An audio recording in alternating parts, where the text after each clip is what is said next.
Isang makasaysayang lugar na parte ng Zambales, sagana sa katubigan at kabundukan.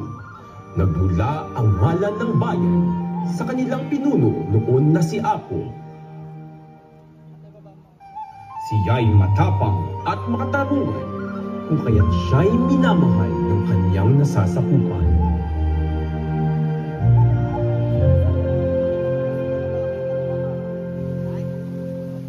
Isang gabi, nawala si Apo. Dinukot ng masasamang loob na dayuhan. Hinagilap at hinalubhog ang buong kagubatan.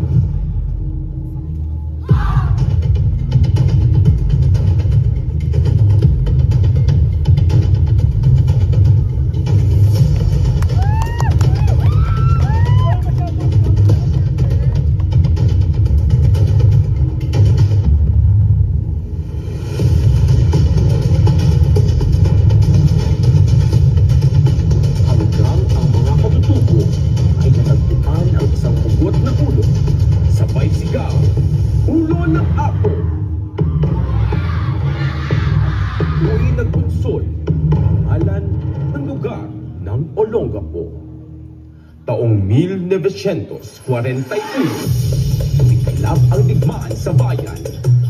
Ito ay nawasak ng mga Hapon.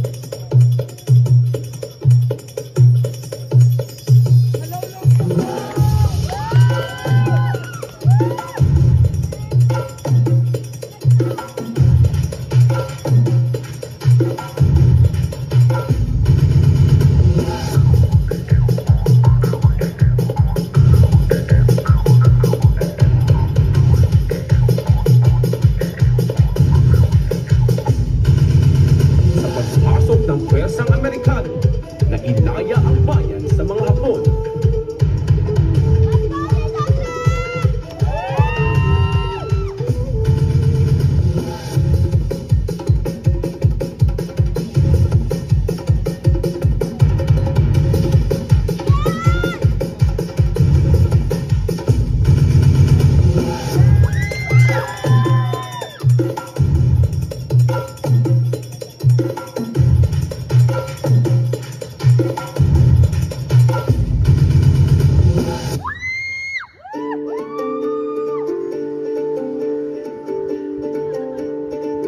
Subalit noong 1991, sumiklab ang nakalulunos na pangyayari sa bayan.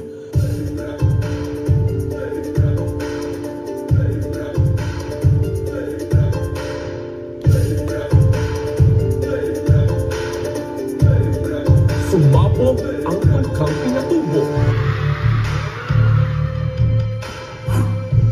Kumalat ang abog sa lugar. Nagdulot ng matinding na kaganapan. Naglaho ang liwanag ng araw, kasabay ng pagbuhos ng lahar at putik. Malakas na lindol din ang yumanig. Sa loob ng 36 na oras, kung tawagin, ay madilim na Sabado. Ngunit ang Olongapeño ay hindi padadaig at lalong lalakas. Sa kasalukuyan, sa kabila ng mga pagsubok, ang mga tiga-Olongapo ay patuloy na bumabangon at kapit-bisig. Marami mang dagok, marami mang balaki. Ang ulo ng Apo na sumisimbolo ng kagitingan at kausayan ay mananatiling ehemplo sa kanyang mga apo tungo sa tulad na bukas. Mabuhay ang mga apo ni Apo! Mabuhay ang